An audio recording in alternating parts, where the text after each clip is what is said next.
everybody. Hey, Keilah. Hey y'all. Hey Gretchen. Hey everybody. Aria, John, Got some backstage, people. Kathy Ann, the rock star. Sophia, Blake's here. Second, I haven't seen. I'm just having technical difficulties. I'm not touching anything. You're not Last touching night, anything. nope, my camera and everybody said I savaged myself last night. I kicked myself off. It kicked me off camera. My audio is still working, but my light and my camera went out Yeah. twice, and I haven't touched it. So I don't know Okay. what's It's going still on. not a full moon, is it? No, it's waning. Okay. Um, Hey so Holly. I Can wanted you hear to, me? and I Okay. love, yeah, we can hear you. Okay. I can hear you.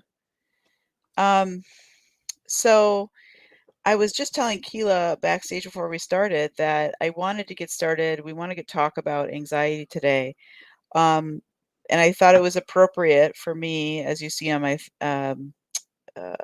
name there. It's Gretchen and Luther. So he's sleeping on my lap right now. This is my, um, I'll bring him up for a minute. He's really content on my lap, but He's so sweet. if I could have him as a therapy dog and, well, he's my therapy dog, but in a way, but, we rescued him from a rescue place in June 2020. He was born March 2020, so I always say I don't know if this is a good Oh, point, but what day? he is only 4 years old. I don't know because he was a rescue, but so he's about as old as COVID when everything shut down because of COVID, but, so he's 4, almost getting 4.5, but he is a pug. He's a mix of a bunch of stuff, but he's mostly pug, and so this is Luther. Luther, come say hi. Look He how is sweet. my Hey, little sweetie Luther. pie. Oh, Yeah, so he'll are you be here. camera shy? He is. You know what? I try to show him things sometimes on my phone. I bet that freaks out dogs, and he looks away, so I think he doesn't like screens. Yeah. Oakley. Yeah, my service animal. She won't. No, good luck with me. I have to sneak a picture. If she sees me pull camera, phone, anything out, she's gone. Yeah. She does not like So it. he's my sweetheart. He's very soft and pettable, and yeah, he's a good companion dog, and my son and him are best friends, and so Really? yep, and he's helped him a lot. Actually, my son used to have really bad nightmares, and he helped him a lot with that, just his presence in the room. It's So, amazing how that happens. yeah, It really, he really had is. bad nightmares for a long time, and then we got him. So it was about 4 years ago. He's 11 now, 7, and he was just, and I swear, it just that presence just Wow. really helped. Um, so I want to get started and Hi, talking with you, Robin. How are you? Keilah. Hey, Hey, Robin. Holly, Robin, Sophia. I see him now coming up. Shauna. Yeah. Nice. We got quite a group here today already. Um, so what I thought we would do is, we could talk and just talk a little bit about your experience with anxiety. I have some questions, if you don't mind, to start with, and then we can Not at all. go from there. I'm an And open book. Mhm. yeah, obviously we can look at the chat later and see if there's any questions for you, Keilah, or if anyone has any questions specific about Now, anxiety or I'm stuff like that. listening, but I had to write everything down that because of my memory recall. So Yeah.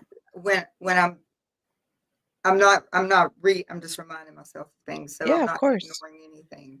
But I Do do what you have need to that, do. especially when it comes to answering questions. I can ask them, but just answering, I need to make sure that I'm right on what I say. So I have it Yeah. highlighted. No, no, no. Do whatever you need to do, of course. Okay. Otter Dancer 64 says, I adopted my long-haired Chihuahua Papillon in July 2020 using my anxiety friend. I agree. Has anyone seen, there's this stuffed animal, koala, I've seen it on like, I don't know, online, that's supposed to help with ADHD and anxiety. It just following No. the breathing. My Aunt I'll just send Dana. it to I you. want everybody to see my Aunt Dana. That is my This aunt. is, I love her with all my heart. hi, Aunt This is Dana. my Aunt Dana. Mhm. Nice. Yes, that is I'm my glad aunt. she Hi. joined. Yep, she's been watching Yeah. both channels. Like she was binge watching. She said the other night. I'm so happy. Thank you for coming, Aunt Dana. um, so Keilah, um, I think what I'd like to do, if you're okay with it, just start from talking about kind of from the beginning of when you started to kind of feel some anxiety or feel like above and beyond, like, just kind of nervousness that you knew, like, this is pretty more significant than just being nervous about something. It's more, I'm more glad severe. I'm glad my aunt's in the chat because of my memory loss of some things now due to Okay, seizures and what I can't fill in. I'm sure she will be able to remind me or okay. help me. So that's a good thing. But And by the way, I was just gonna mention, if there's anything like, because I'm gonna ask you some things to recall, like, from the past, if because okay. I know because of your personal situation, if there's hard things to recall or if there's things that you don't wanna discuss, of course, No, um, there's nothing. just let I'm not open book well, on and that. if It's just or the if you can't memory. recall it, yeah, just let me know and we can just move on. So, Okay. yeah. And so okay, so I'm not going to pretend my childhood was like perfect because it was far from it. And I knew anxiety before I was 5 years old.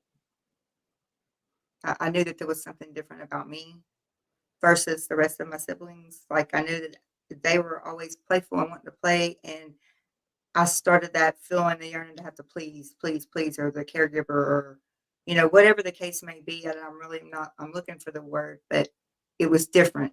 I didn't know that it was anxiety then. I just know that's my first memory of being different. I Mhm. come to find out later it was anxiety. Because I was always in this heightened state of awareness, heightened state of, oh my gosh, if I mess up, I'm going to get in trouble. And just, I mean, I would literally, and I can't stand the word, what I'm fixing to say, and I'll probably never say it again in my life because I do not like this word. It's so traumatic and triggering for me. It's drama queen.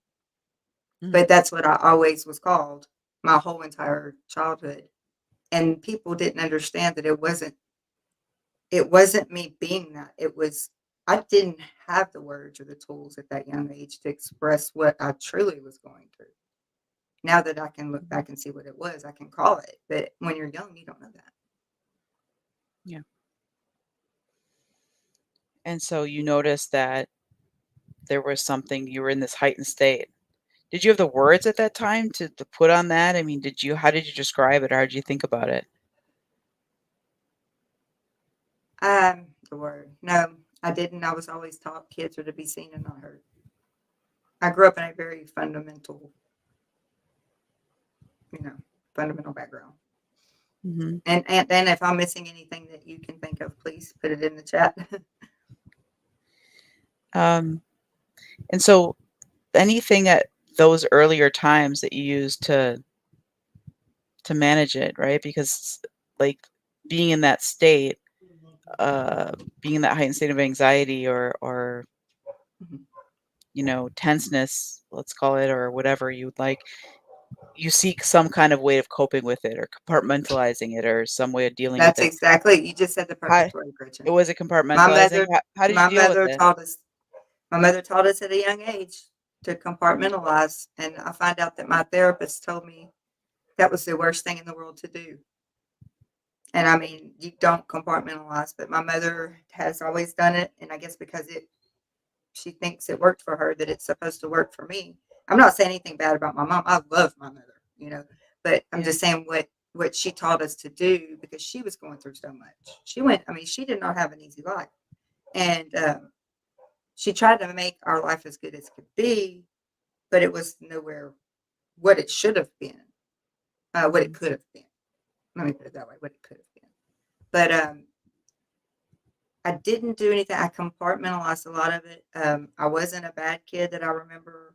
Um, as a child, I always took that energy, that anxiousness, and just put it into doing something. I was just always busy.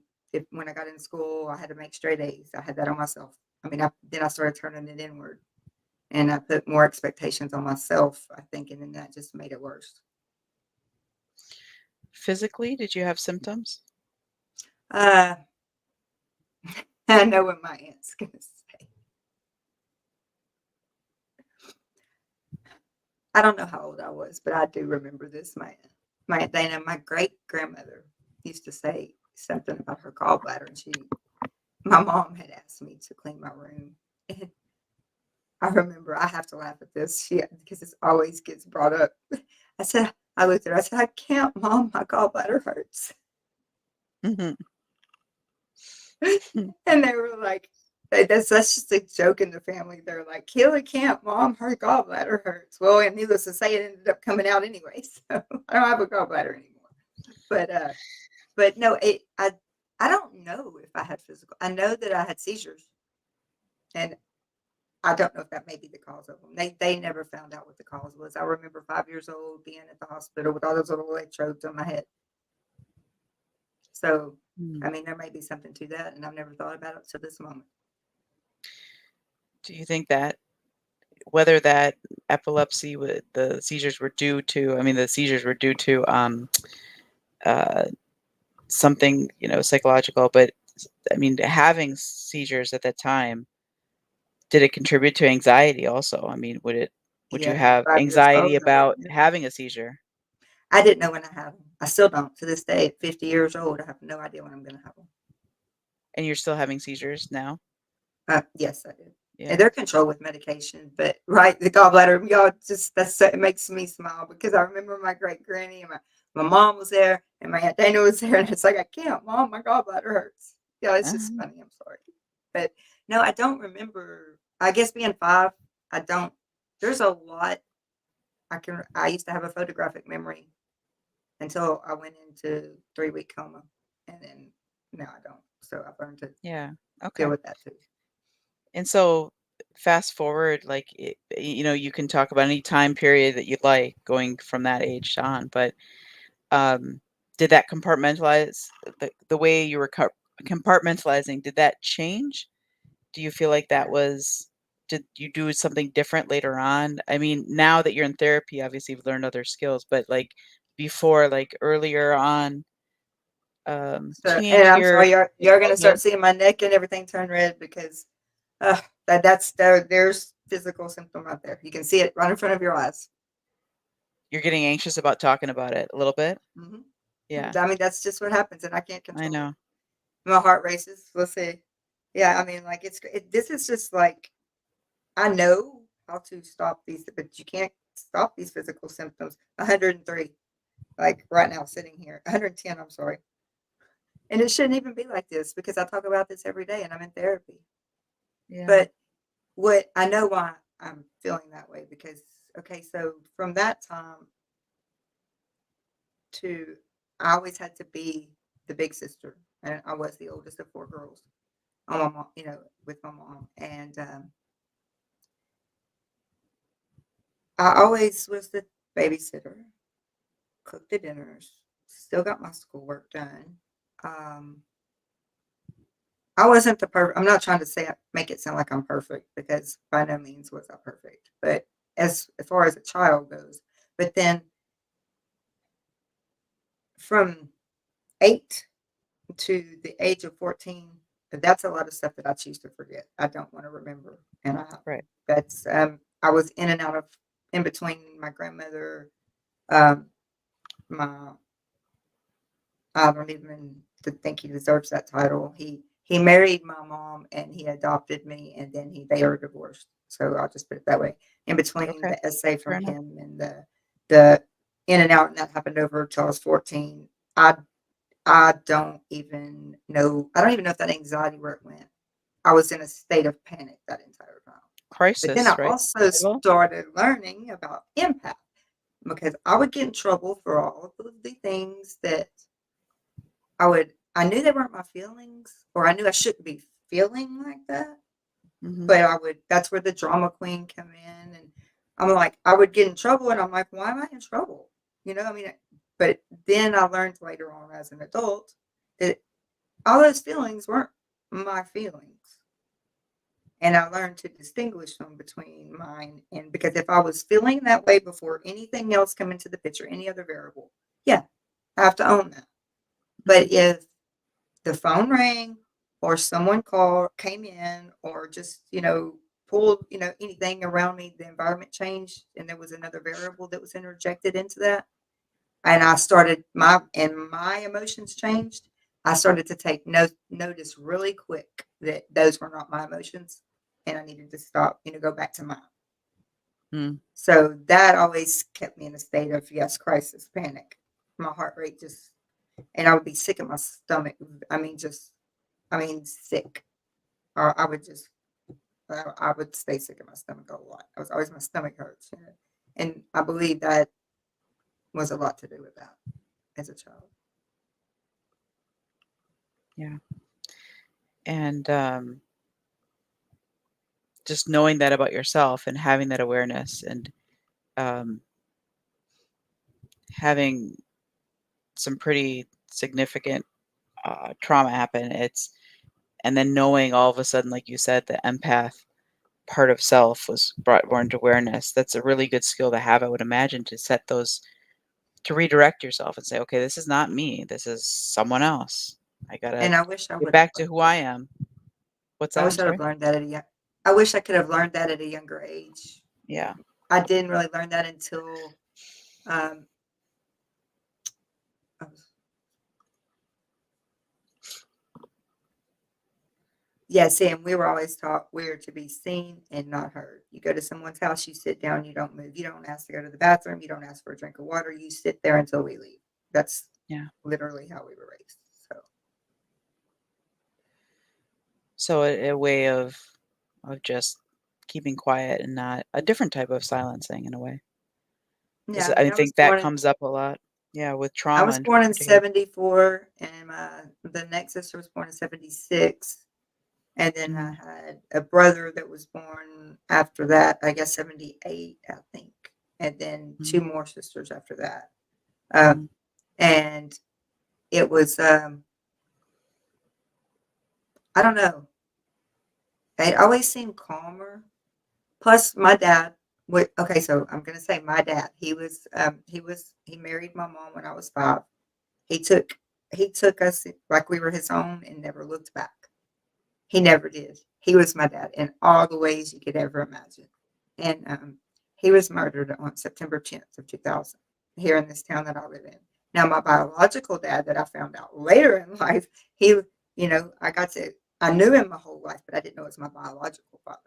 But mhm. at 19, he told me he was, and my mom told me that he was. And I got to actually have a relationship with him for a few years before he died in a plane crash.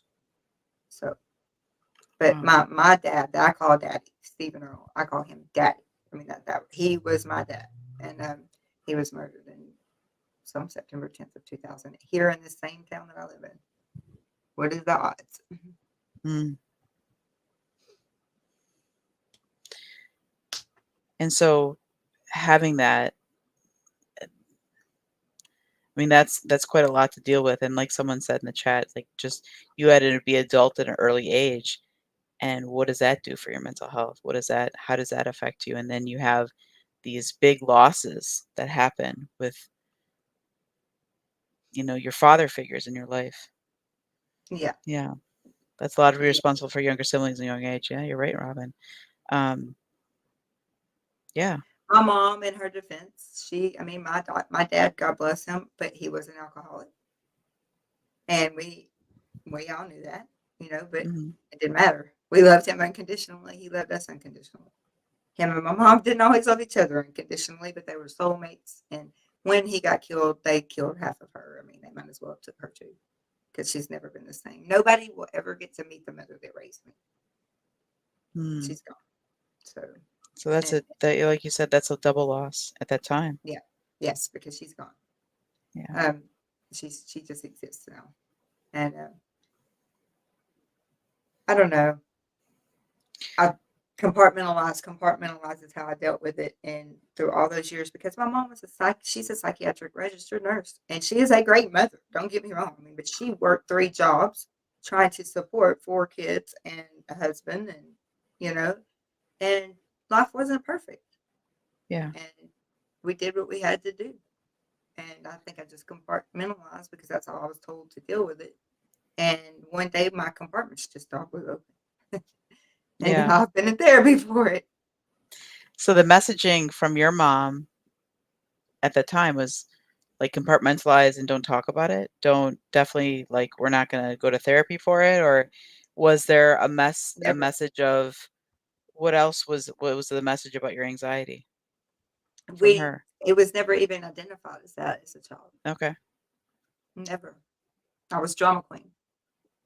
Were there emotions in the home that you could express or not express? Like, do you remember, you know, don't cry or, being upset was okay? Like, is there certain emotions that were okay to express or more I normalized and other think ones that were we totally rejected?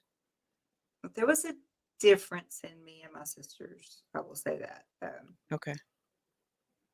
I was an accident. I wasn't planned. She was 18 when she had me. She had me in Nigeria, Africa. So you can just imagine, like, I mean, the hell that she went through trying to even birth me. And she turned 18 in February, and I was born in March. So, um, and her mom tried to make up for the crappy mother she was to my mom with me. And to me, that was my whole world. My mom. Mm, She died of cancer in 96. But that made my mother very upset. And she did not make any bones about it. So that's another state of anxiety I stayed in because I would tell my mom, most people skip school to go to their friend's house. I skipped school so I could go see my grandma. mhm. So, yeah, So you had a there's special that. relationship with her. Yes, and my mom did not like it um, because my mother didn't get that from her. And my grandmother did try to go overboard. And that's where the anxiety and why I always say guilt is a useless emotion because it literally controlled my whole entire childhood. When I say that, I mean that. My grandmother would come in and bring me thousands of dollars worth of Christmas gifts and bring my other sisters just crap. So I learned at a very young age and I gave it all to my sisters because I was not, I couldn't watch them getting nothing. And I didn't blame my grandma for it, I mean, but you don't Mhm. do that. I knew at 5 years old, 6 years old, you don't do that. So that's why I say I let guilt control me so long that it is useless emotion. It'll take away all of your life. Yeah. And, I mean, that was all the time. And then my mom told me, that she would always. I'm I hate to say this, I'm just going to put it out there. She would always love my other sisters more than me because they were loyal to her. That was a big issue. And Mhm. I was 15 at the time in high Yeah. school because I would skip school to go see my grandma because I loved my grandma more than life itself. And So there was some alliance kind of dynamics going on within your family that, although you shared a good relationship with your grandma, a special relationship, it was kind of in the way that it was created, it sounds like dysfunctional or unhealthy in a way. it was unhealthy. Yeah. And not knowing back there when I was born, that I mean, my grandmother's the first person to hold me. She in Nigeria, Africa, there's not that in Eku, Nigeria, there's not that many doctors. So, I mean, my grandmother was there. The whole, that's what my mom was doing over there. My grandmother was there, and I don't know. There was a bond that wouldn't. Mhm. I didn't care how mad my mom got. I Yeah. didn't. I was going to go see my grandmother when she forbid it. I don't care. Right. That's the only place I ever felt safe. I wasn't being essayed. I wasn't being screamed at. I wasn't being made to feel guilty. I wasn't being made full of anxiety. I just could relax. Yeah. And that's the only place that I ever felt safe.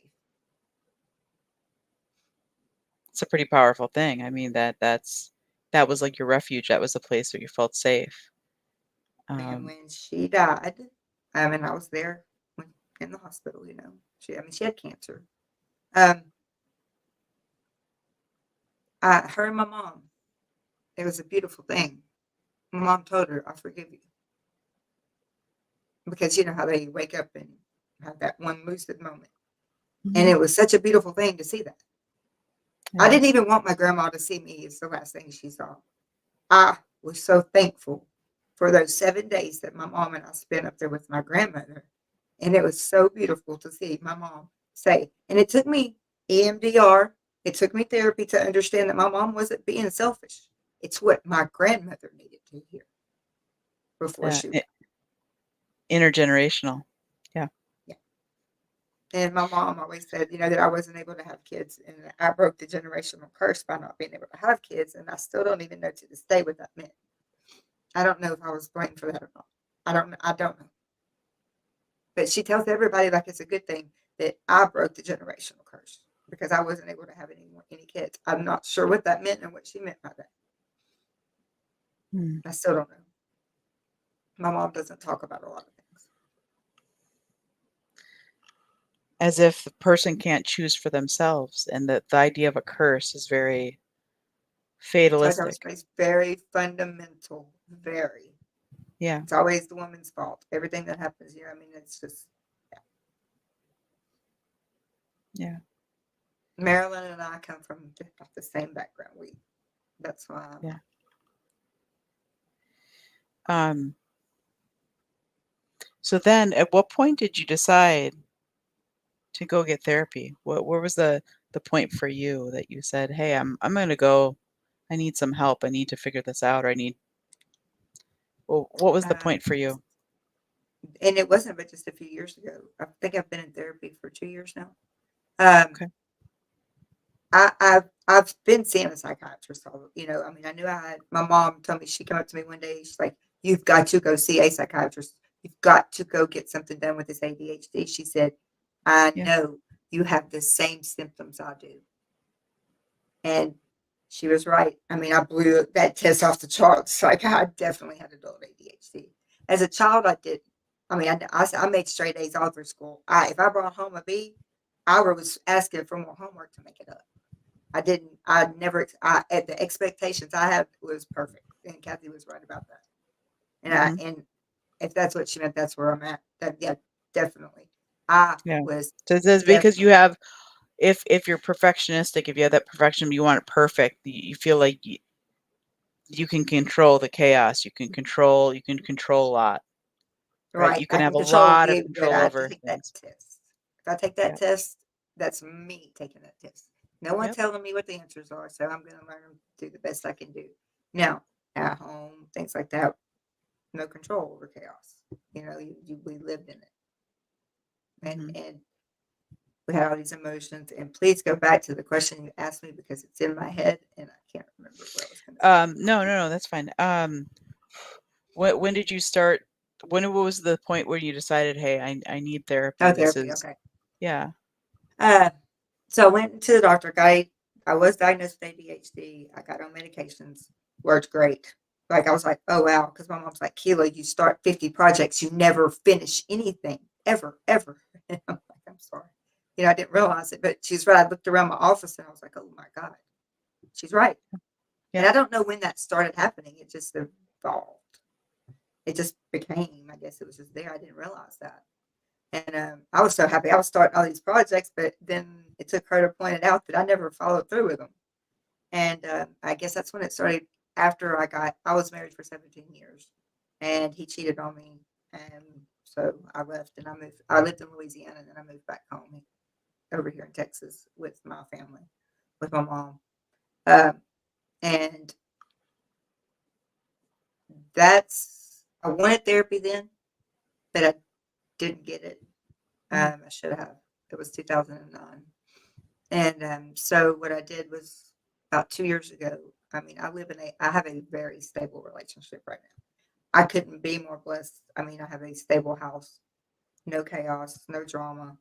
mhm, We live, we go to work, we come back, we don't argue. I mean, because neither one of us want to argue. So I mean, I think it's more just silence until we're ready to talk. And then okay. even then, sometimes I have to say, this is a conversation. I'm not trying to argue. Because I mean, we're like totally opposites if you could ever see it. Mhm. I, So I opposites don't like, attract, is that what it is? yes, I do not like cars and things that go loud music because that's the bass sets off it's a trigger for my seizures. But yeah, it's so weird. But it's, but it works and it works. And I'm stable. Even everyone in my family, they're like, I've never seen you so stable. And it's amazing when someone loves you unconditionally for you and doesn't ask you to change to be something you're not. My whole entire life, I was made to be something I wasn't, and always had to be better. I had to do this, or couldn't act this way, or I was doing too much this way. I was doing too much of that. No, you can't do that. You can do this, but no, now when you talk to them, don't you don't need to talk like that. You don't need to do this. I mean, even as far as the other day, my mom texted me telling me on my car talk stream that I don't need to be making the faces I make because when my frame freezes up, it makes such an ugly face. said, yes, ma'am. And what was your response? Yes, ma'am. Yeah. That's Okay. that's yes, ma'am. I mean, Mhm. that's all I can do. And I said, why are you invading my space anyway? That's my therapy. You're not supposed to be in there. I mean, I can joke with my mom now about that. That's what I told her. You're invading my space. But um, my mom, she does. When I tell you that she's there for every one of her kids, she is. She is not a monster. She worked her butt off 3 jobs, Yeah. and she did the best she could do. With, I mean, she's been in the psychiatric field. She was in labor and delivery, and then she went to the psychiatric field. And when she went there, she liked it because her patients didn't die on her. I think she had lost the baby during, her term and working labor and delivery, and she just couldn't handle it. And I remember that. I do remember Yeah. that being a turning point. And So I got in therapy. I told my PCP, I said, okay, I see a psychiatrist. I said, I see y'all, you treat my mind and my body. I said, he's got me on my antidepressant. I said, I'm on, um, and it was the actual COVID lockdown that did started all this. I said, okay. because I don't recall one of those anxiety freeze out, walk out of the store moments until then. That's when the last 4 years it's just built. Would you call that like a anxiety or panic attack Oh, that I made couldn't you walk breathe. out? And my Yeah. mom said that she does the same thing, and I didn't know that. Yeah. I always wondered why she would never go to the grocery store. She would always get me to go. Now I do understand it. It's I was avoidance. standing in the middle of the store, and I literally couldn't move. There was the baby aisle. I made myself just turned on that aisle, and I couldn't catch my breath. So I did the 5 4 3 2 1. I did the Right. 3 3 3. I could not ground myself. I couldn't stop. My heart was racing. I almost threw up standing there, and Oh, I wow. I couldn't walk. And as soon as I could, I grabbed my purse, and it's like I made a beeline for that door. And when I got outside, I could breathe. I felt like the walls were coming down. Yep. Everything was surrounding me, and that's the only way I can explain it. And that was the first time that happened, and that was after the stupid lockdown. They really did some damage, I believe. Well, COVID, yeah, lockdown, everything. I mean, there's a lot of stuff that happened with that. That Yeah, I had COVID was, 6 times, long COVID, you know, taking yeah. care of my whole facility, trying to keep COVID out of there. But Um, can I ask you a question? So how do you, given the fact that you had like you said, right around COVID time, you had your first experience with like what I would consider a panic attack, the way you described it. Um, you went outside, you felt better. How do you and your therapist like discriminate between, or can you, between anxiety and more of like, let's say, anxiety or tenseness due to the CPSD, CPTSD? Is so there, I have, can you like describe, is there a difference between the two, or is it kind of overlap? okay, so if we're from the CPTSD, um, my as I started going through that, we had done the CBT, the DBT, and I've completed both of those, Mhm. and it still just wasn't the anxiety wasn't any better. And I that anxiety chart that I posted on everything Mhm. on the community page, I fill that out every day. I just go, and it's so I love it because when she sent it to me, she said, it don't have to be any certain time of day. Just check the boxes once a day, and it shows physical reaction. How my state of awareness, things like that. And I'll just run by, check, check, check. No, no, not having that right now. No, no, no. And being able to look at that and see what's going on at the moment, Mhm. or looking at it the next day, going back and look at the one from the day before. If I'm having visceral reactions, I can remember, well, what happened? What was going on that day, yesterday? Like in the context, like what was, yeah. Yeah, because like when my uncle died in October, every single day I checked every one of those things, except for the part about hurting myself. I've never, ever once, ever thought about ever doing that, ever. Mhm. Because my 13-year-old grandson is gone because of that.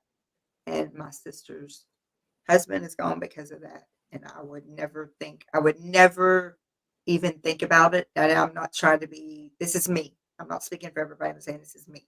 But for me, that's like the selfish thing to do. and I could never do that to anybody. So that's not something ever, but you're saying those that filling that out every day kind of helps you.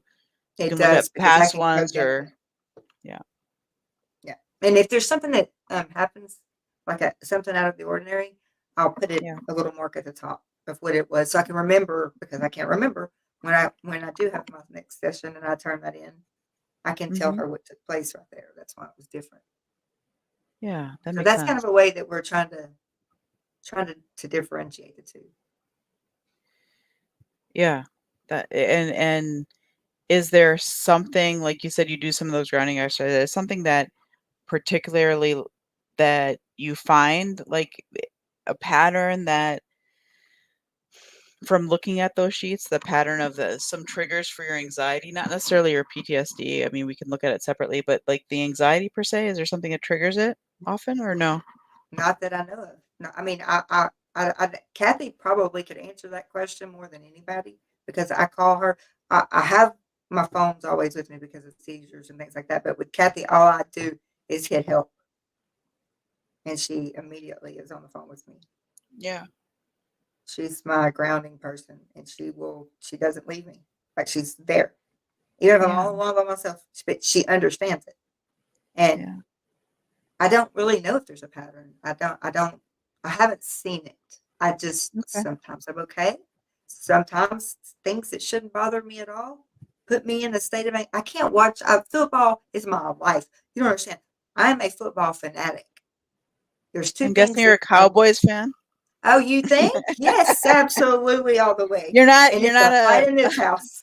a Oh, it's Houston a fight in this Texans? house. Oh no, Dallas Cowboys always been. I mean, all through high school, yeah.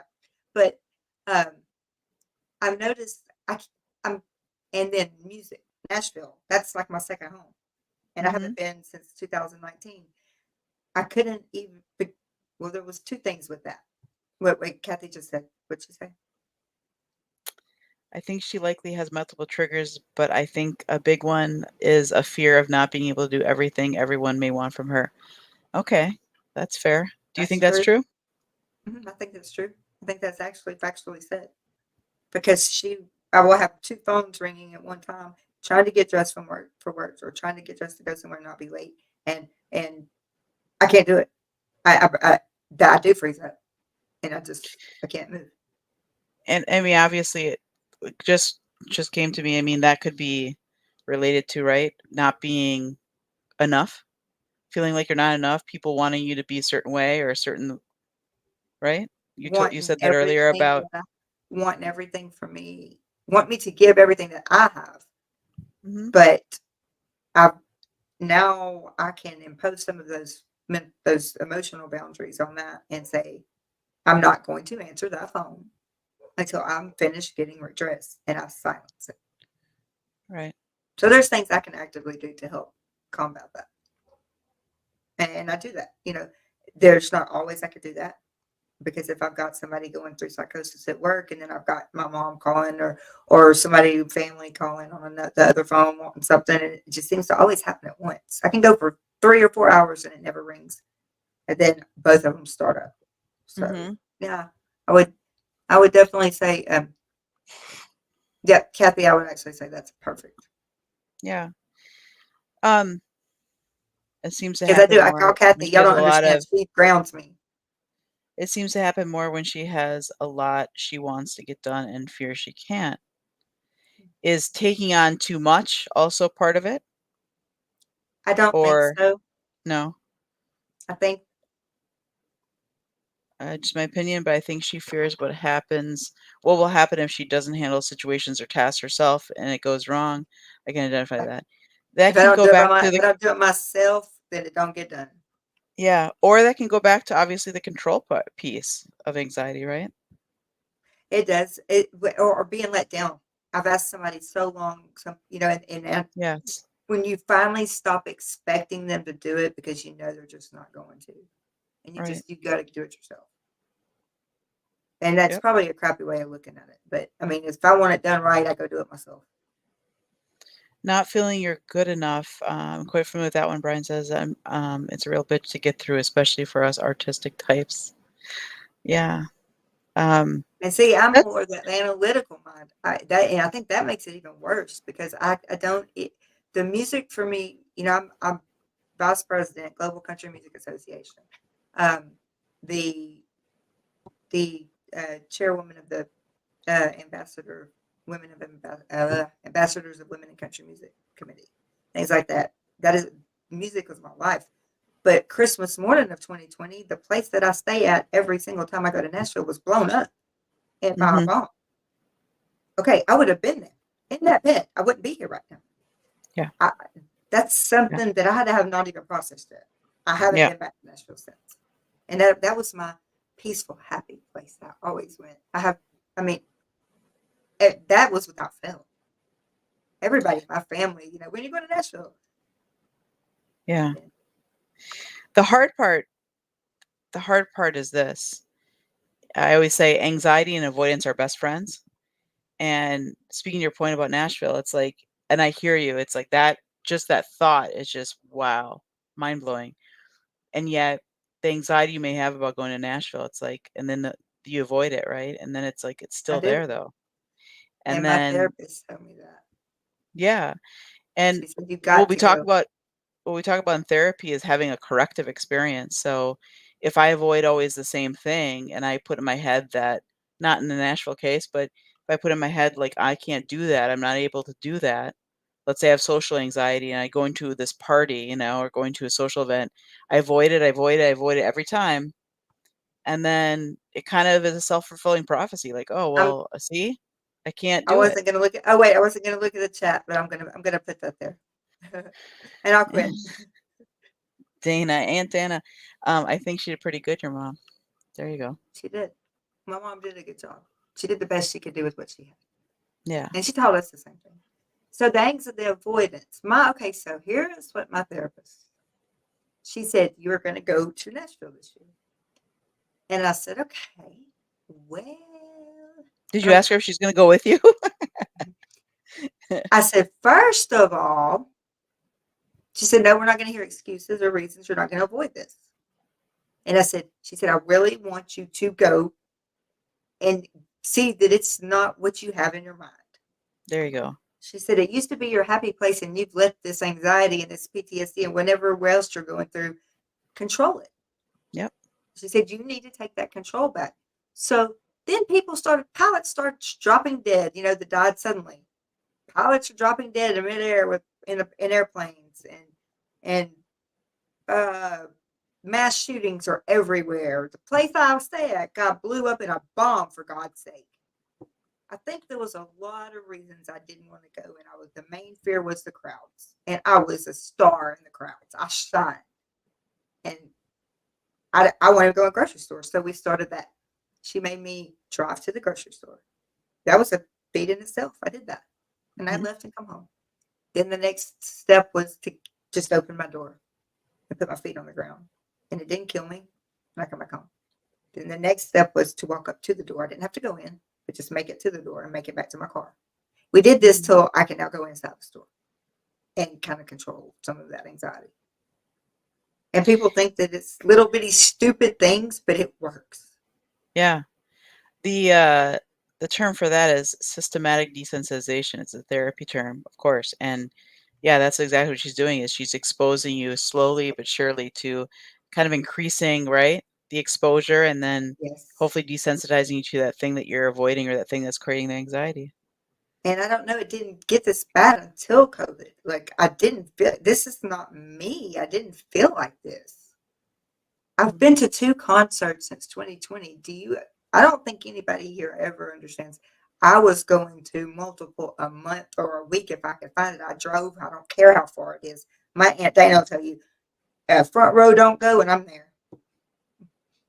I mean, it doesn't matter. Front row, I'm there. I mean, and I've been to 2 since Yeah. 2020. Like I kind of feel like the day the music died. That's how I feel. Because that was W my what saving about grace. what about though, I mean, I don't know if you're a therapist, but the idea of exposing yourself to even concerts locally. Okay, so I took our 19-year-old for Your for her. audio just Keila, your audio for me, I don't know other than chat if other people, Oh, this it's thing is kinda acting. going in and out a little bit. Yeah, everything is. I'm not sure what's going on. Can you hear me at all now? If I Yeah, I think so. is that Um, better? Kathy Ann and John, if you guys wanna. Is that better, y'all? If I'm talking, I might have to I don't know adjust if it. it's just on my end, so I don't know if anyone can say if her audio is Is okay. it better? It's better like that? Okay. I'm In and out. sorry. Okay.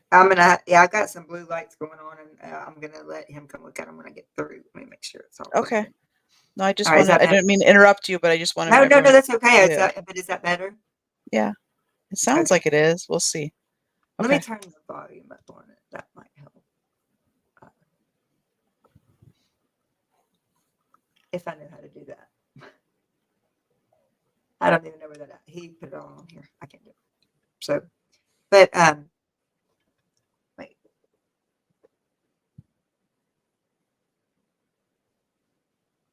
Yeah, it's all the way up.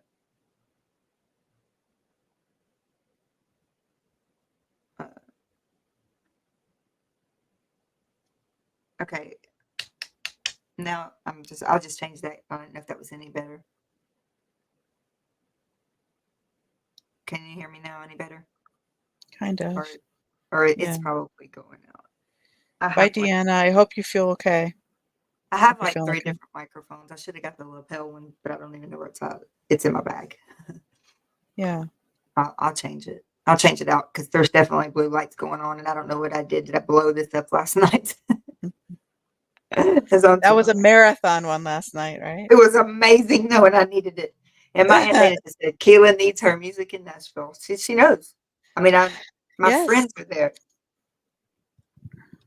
So when you expose yourself to it, you get those corrective experiences and you get more confidence. And when you get more confidence, that anxiety, you have more confidence that you can cope with the anxiety if it should come up. That's the key. It's not that you can be just immune from anxiety at all, totally going into the future, but just having those, like you said, going up to the grocery store, going in the grocery store, having an okay experience there, and then coming out of it, even if it's just 10 minutes, 5 minutes. That Hang on, hang on. I found the problem. I'm trying to fix it. okay. Okay. Is that better? Is that a lot better? It's I think so. my computer. Is that any better? Yeah, I think so. I can hear it. Good. Well, my computer a while ago just decided when my camera once again decided to change my audio to a different microphone. I don't know why it keeps doing this. Now my I microphone is not, it's still not where it's supposed to be. What is going on? you're not going in and out though like before, so that's Okay, good. yeah, oh no, okay, Blake okay, says I you got it. sound silky smooth. Thank you, Blake. Blakey. Okay, it changed my microphone to my camera. I don't know why I did that. Now Okay. I'm on my microphone in front of me. Now So I you're wasn't silky even talking. smooth. Yeah, I See? wasn't even talking Blake into it. says it, it's the facts. I know. Absolutely, Blake. He was so funny last night. But thank y'all. Yeah, I'm sorry. My computer just has a mind of its own. It just put it. I set this microphone up, but like I said, I have blue lights going off everywhere, so it may not last long. So I think someone, maybe Brian Lucas made the comment I saw earlier. Reese lives near Nashville, so that might be a good reason to Yeah, push you towards going to Nashville to see her. yeah, and You guys Kathy. haven't met in person, have you? No, but we. Hey, do you know how many times we've done FaceTime and I know, but Zoom, and I just feel like I know her already. it's different being face to face, right? Yeah, just and Kathy Ann's there, so Kathy Ann's there. Yes, of course. yeah. And you get to Kathy. meet her family, Oh, hopefully. and my little one. Mm. Oh, Yeah. oh, oh, we. But so I told my therapist Nashville probably wasn't going to happen because I'm not driving 12 hours when I could fly for 54 minutes. If you know who would be so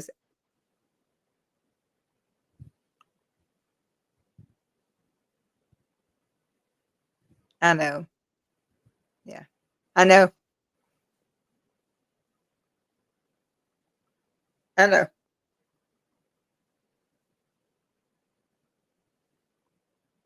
She's right. She's right. My friend Taylor. Oh. She was killed in a car accident. And she had just went there and made her first album, and it went to #1. No. You're right, Kathy. You're right. I was so excited for her. She's right, though. These aren't sad tears. I loved her so much. Can I ask you a question? Is Mhm. where was Taylor from?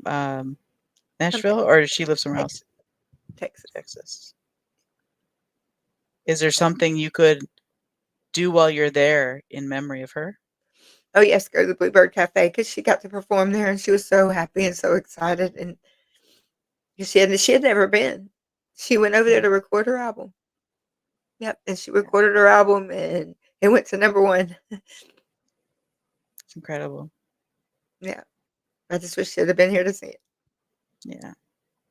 But no, that's Kathy is Yeah. so right. And Yep. that probably should be enough to make me go. I just don't want to drive 12 hours when I can fly for 54 minutes. And I'm not afraid of flying. I'm just as long as the pilots are not dropping dead anymore.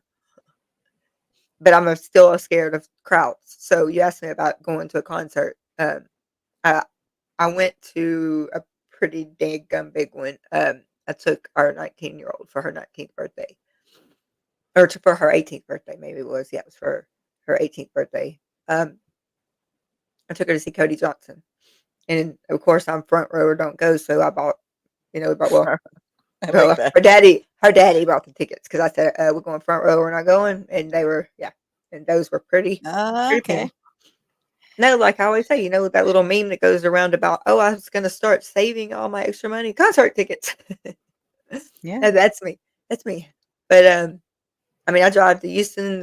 It's like an hour and a half. I would drive across the other side. I always see a friend of mine, Sink, come out there, and one of my really good friends. She moved to Nashville. She lived here, but she came in second on American Idol, and on season Okay. 12. So she should have won, but I'm just prejudiced. Um, I love her. I mean, I'm prejudiced of her. She should have won. Mm-hmm. Because she's amazing. She don't hit a wrong note. That's it. Front row, Aria, don't go. That's it. People go to Aria, concert freaks. You know what? Yeah, go big or go home, I guess, for some. It's it. I got an ex-boyfriend got 4th row tickets for me for a concert, and I was like enthralled. So 4th row, I tell you, those first rows, I don't know what front row looks like, but 4th row is pretty dang good. See, even Barbara said Chris should have won. Chris should have won. She don't hit a wrong note. That girl is amazing. But I did go to. Oh gosh, Kathy! Now Kathy's really gonna make me come up there. And you could ah, hang out with Reese's cows. I, The ones and all the animals that she talks about, right? and I'm an animal lover too. See, Aria's right. Front row or don't go. I mean, that's just me and my dad. She goes to concerts. It's a true concert goer. But I went to when we went to Cody Johnson, and it was right here in Mhm. Beaumont. It wasn't, but there was over 9,000 people. But let me tell you, it didn't hit me till we were in there because when we got there, we had the pre-party. We got to go to the pre-party, and we did all that, and then when we went in, we were straight up at the front, like on the stage, like my belly was there. There had the gates in the stage and the walk through where the security was standing. But I positioned us. The first thing I did was I said, if something happens, because all the stampede that had happened in Houston at that one concert where everybody Okay. was just, just stampeding over each other. The first thing I do anyway, being a paramedic, I'm going to start looking for my outs. I do that, and I don't know if that is a sign of the PTSD. It's part on my checklist that I have to do. That I'm always looking for the nearest exit. I'm very overly aware of my surroundings, and that's I don't know about I don't know if that is or not. It could be. I know in mental health, when I was working at a clinic for like kids and families, Mhm. we had a sheriff come in and talk about like active shooter training. And that was kind of what they had said is like, know where your exits are as soon as you go in, know your alternate exits, know like where you I can do come and go active from. shooter drills every summer with our, we have see, hypervigilance, Yep, that's exactly it can what be. Yeah. but see, we do active shooter drills with, our state, it's called C-Track here. It's our state, emergency system, and that's in place for so all the facility heads, we go to there and we did an active sh and, it's, run, hide, fight, well, Yep. I'm not Run, hide, gonna fight. run, hide, fight. And, and it was weird that, like, me and Angela, my roommate, we were the only 2 in the whole class that could raise our hand that had a real life, incident. It wasn't just a drill, and that happened during the hurricane, one of the hurricanes that we had lost lights for 7 days at my facility, and, there was a guy that come up on our property, and we told him, "You're" I saw him, and I'm like, "No." I was like, "You need to get off the property." And Mhm. he refused to leave, and he cornered up one of my employees that was in the shop, in the maintenance shop, actually looking for some things to help us. Well, I went and grabbed my, I mean, I can carry, and I always do. I don't go anywhere without it. And I went and grabbed it, put it in the back of my pants, walked back up, and told him, I said, "You need to get off this property now." And I'd already called 911. And he just kept coming. He had a mask, a blue thing pulled over his face where I couldn't see him. And he'd Oh, come up behind the chicken coops and was trying to like blend in with the tarp that we had over there. And I was like, "Oh no." One of my residents actually saw him. yeah. And I said, "I do not pull my anything, but if I pull it, I'm going to use it. So please don't make me do that. Instead, you leave the property." Well, my Yeah. neighbors, we only have at my job, we're on a dead end road. We own all the property except for one house across the street. And that they saw what was going on, and the wife said, "Honey, mount up." And they come out with these big, huge, and they were on their four wheelers. They chased this dude, so they found him. Yeah. But yeah, and then finally the cops got there. But I think he was trying to steal. I mean, I have to be very careful. I mean, we Right. keep 3 locks because of the Yeah. medications. I have to be very, very vigilant about that. And that's just comes with work and Yep. protecting my residents. But going Yeah, into a so concert, that's what because we call like that's more adaptive, right? You need to it is have adaptive. that. Yes. And Yes. so the maladaptive one, the more problematic hypervigilance is like when there are situations when you're usually like typically people would be more in a calm state and you're not, and that would be where the Even hypervigilant comes in, where it's like really like intense. and see, like, okay, so it's weird that you say that because, but one of my residents, she was literally dead, and I mean, on the back porch. Everybody started screaming for me to come. I was in my office. I turned on my camera to see what was going on, and I jumped out and ran. I didn't. I just looked around. I had, you're taught, everything kicks in, when something like that happens. I just look around. I had to observe the situation. They're all screaming and freaking out. Do something, kid. Okay. I'm trying to process what I'm looking at here, and I see fruit. I know it was just med time. I see a glass of water here, and I'm thinking, okay, then she choked. I mean, it took me. I mean, this all happened in a matter of seconds, but Right. they're all screaming. I set her up. I did the jaw thrust on her to try to open up her Yeah. airway, and here comes Mm. fruit everywhere, and she's breathing. I'm like, But you know what? yeah, I I'm never wondering if even that's raised her after voice years and years because and years of training and work as a paramedic. since And I you was just jump 21. Yeah. into like crisis emergency situations and you're able to do that. One question I had about that, and I want to get to some of the questions that people have for Okay. you also, but um, sometimes the thought is like, do we choose our careers or jobs or do they choose us? And I'm I wondering can for answer you with that. the paramedic, like what do you feel like in that I'll sense? answer that. I Yeah. love that is my job that I can say did not even feel like a job. That was what I wanted to do. I absolutely 1000% wanted to do that my entire life. I Mhm. love being a paramedic, but God doesn't put you where you want to be all the time. Sometimes He puts you where you need to be. And I didn't want to work mental health. I wanted as far away from mental health as I could get, but that didn't happen. So when my Mhm. mom opened where, and she was the first of the kind. She's always been ahead of her time. She's the first one that made places like ours where people could be discharged from the hospital and have a place to go and not be put on the streets. But she Yeah. couldn't do it by herself. She needed help with that.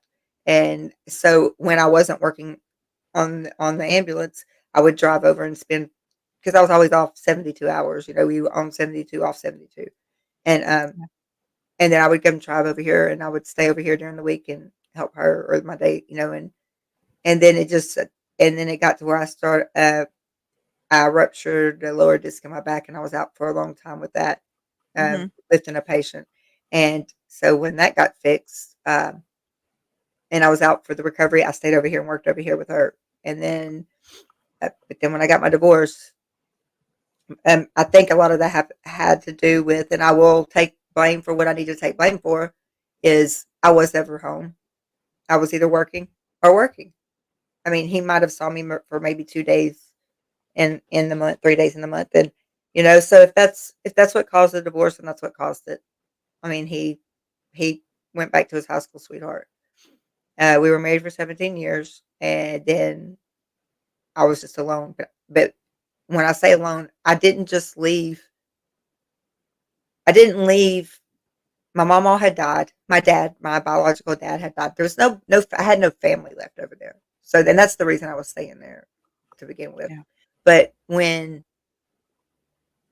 I left, I lost my kids, and I say mine because he had 3 kids, and I raised them all, and I had my grandkids. I didn't just lose a husband. I lost my entire family, Mhm. my house. Just I didn't even care about the house. It was the fact that my The kids people. and my kids and my grandkids. Yep, the people Yeah, in that house. Yeah, yeah. exactly. And my son, he was failure to launch. He worked over here with me. He never cut the umbilical cord, even when he went in the Navy. And I'm Mhm. still mom to them. I'm still mom and Mamie. So Yeah. I mean, I still get to talk to him. I still get to see him. Uh, I think my aunt Dana went with me. Um, the 13-year-old. Yeah. Um, she went with me because nobody else would. I couldn't drive myself, Yeah. and No, it's not and good to drive when you're in that state, of course. nobody else was with me, but my aunt Dana went with me. Yeah. I couldn't go in. I couldn't go in the main thing to see him land. I can't. That's something I can't do. Yeah. Even as a paramedic, I can work on. I work on kids. That's fine, and I've had kids that's drowned, and I couldn't bring them back. But I cannot see a baby or a kid I Yeah. can't do it. I can't do Yeah. it. No, I get it. It's That's my and it's limit. yeah, it's different when it's your family, your friends, and it's It's not different. even Yeah. that. I don't think so. I think that's the period. I can't do it. I can't Yeah. even watch my girl because I can't see that part. I had to Yeah. turn that part. I don't watch that part. It's something in me that's like, I Yeah. don't know what it is. I don't like that. Yeah. Yeah. That's probably the craziest thing you've probably ever heard. I can't watch that part of my girl. No, that's such a hard part of are you kidding me? That's yeah. Um, so where do you wanna go from here? I mean, I know I've been asking a lot of questions and we Oh no, it's talking a easier lot to about things. answer. It's easier for me to answer Yeah. when you ask. Um, can we just for a few minutes, and I wanna make sure we get to the questions people have here or comments. Um, what is your therapy experience in terms of, like, things that you've learned that have helped now? I mean, that's kind of a broad question, but specifically, No, like, day to day, what okay. So skills have you learned that are helpful for you with your anxiety? uh, I've learned that I do not have. I have to tell myself this every day. I do not have to attend every single argument that I'm invited to. I do not have to attend all the chaos that I'm invited to, I am allowed to say no. I'm allowed to have boundaries. I have my emotional boundaries. I am allowed to uh, say I'm taking the day off and turn my phones off, and I'm not gonna die. They're still gonna be there. It took a long time for that to kick in because I Yeah. always felt I had to answer every call. I had to do this. I've learned my grounding techniques. Journaling, like I said, is difficult with ADHD, especially now that I'm not medicated. But um, my when my uncle passed away, my therapist is amazing. She calls me. She'll call me every day. She'll text. And when I Right. wasn't following through with the things, like we make a list, she was trying to get me on a schedule where I'm not late because that's the thing I'm working on right now is I'm late to everything. And I didn't realize that was part of ADHD, Mhm. not being treated or unmedicated, that pro- the procrastination and the um, bad time management. And I work later. I mean, I work better later in the evening and at night than I do during the day. Yep. I get more things accomplished that way in my mind anyway. Um, but she said she just wanted me to. We started off with just little things, like just little bitty boundaries that I could change for myself. And those Right. little bitty things ended up working because I check off my anxiety tracker every day. Um, we if I'm feeling overwhelmed, and Kathy is if I get into a state where I can't get myself out of it, Kathy is the Yeah. first person. But to help myself, I know that my breathing, I do my mindfulness. Uh, it's fact it's on my watch. I mean, Mhm. I can just click it and then there's that. It'll make me slow down for 1 minute and do some breathing exercises, Right. and that helps just grounding myself. No matter where I'm at, I have my breath with me so I can ground myself. So That's combination a thing. lot. I appreciate you kind of showing the overlap of ADHD because, your therapist seems to really understand ADHD and the things you're going through and giving you that structure and that kind of containment is really helpful for people, kids and adults with ADHD is like saying, okay, here's something you can do that's tangible and here's how you can do it, here's how you can implement it, which is a lot better than some kind of abstract concept or intervention. So that's awesome. She caught that with me really quickly. And because she's amazing, I really like her. I mean, She sounds I great. really Yeah. do. She like Tampa B man agrees. yeah. Well, like Reese was saying about Tommy's therapist calls him or texts him, and that's how my therapist does me. She does the same thing. If I'm going through something, she will call me every single day until my next appointment, like, or she'll move my appointments up, or she'll whatever she's got to do to help me, she will. And I don't even ask her to do that. That's just something she does. But she has taught me that work is work. I need to be worried about myself first. Self care. She's taught me a lot of that. Mhm. Self reflection and self care. That she's like, if you do not take care of yourself, how are you going to take care of anybody else? Right. Because you're going to burn out. She said, if I hear that you have another seizure and it's because of stress, she was like, this is what we're going to have to do. And it's not consequences, it's just more therapy. It's more things that more tools I'm going to have to learn and start practicing. And she knows that I feel like there's not enough hours in the day to get everything done. So she makes me prioritize now. And I have to send her every morning. I say morning, for me it's morning when I'm up and going, and before I leave the house I have to send her what I have to do for that day. And then she sends me back and I pick the top 3. I And love that. that's what she makes me do. I love that. I love that. Pick the top 3. And that's all she expects me to do. Mhm. And no, she don't wanna hear any excuses about it either. It's the top Sophia 3. says the same. I don't have to participate in a marathon. I didn't even register for it. Just can participate because I can just not participate because someone invited me. Um, Yeah. sorry, I kind of mumbled that one. But you can read it. Yes. But you know, in that same line, and we talked a bit last night about, or a bit, about chronic illness, chronic pain, and all that. Mhm. And what I think I've learned from being diagnosed with autoimmune disease like 10 years ago and about 5 years ago being diagnosed with fibromyalgia is like my pain and energy resources are, I mean, my energy resources are limited. So Depleted, I'm sure, because my yeah, and depending on the day, if I'm having a flare day or something, I mean, I really have to wake up in the morning and assess, like you said, look at your list. Now your therapist says, "Take the top 3," and sometimes I have and to think, that's like, take the top 2, like, take the 2 of those out of the 2 out of yeah, 3.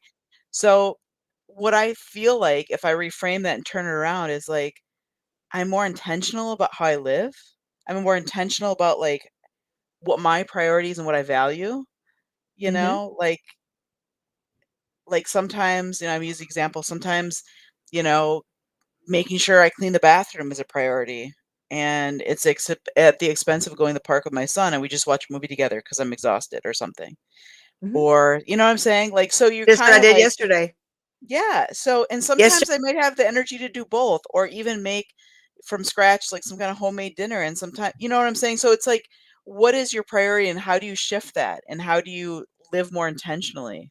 it So took that's I think lot. that's been a blessing for me, and I look at the It positive took a part of that. lot. It took a lot because I'm like a neat freak house cleaner. You don't understand. Like, my therapy, y'all, if there's a new vacuum cleaner or a carpet cleaner out, I'm going to get it. Like, I'm obsessed. I am obsessed with clean house. Okay. And when it comes to Or vacuuming and yeah, cleaning my carpets, that's therapy for me in itself. I put my earbuds in, I turn on YouTube, turn it up, listen to it, and I'm just getting at it, like, Well, the bad side of that is, um, he's got sound fatigue, and so I can't do it when he's home. And yeah, on the weekends, it's when he's home. I'm so thankful, but I can't do it when he's home unless he's out mowing or something, and then I can do it real quick. Well, it's going to take me about 10 hours. yeah. Because And then I've heard even a lot even about that, cleaning house with yeah, ADHD. Put baskets in each room, label them, and don't leave the room you're in until it's clean.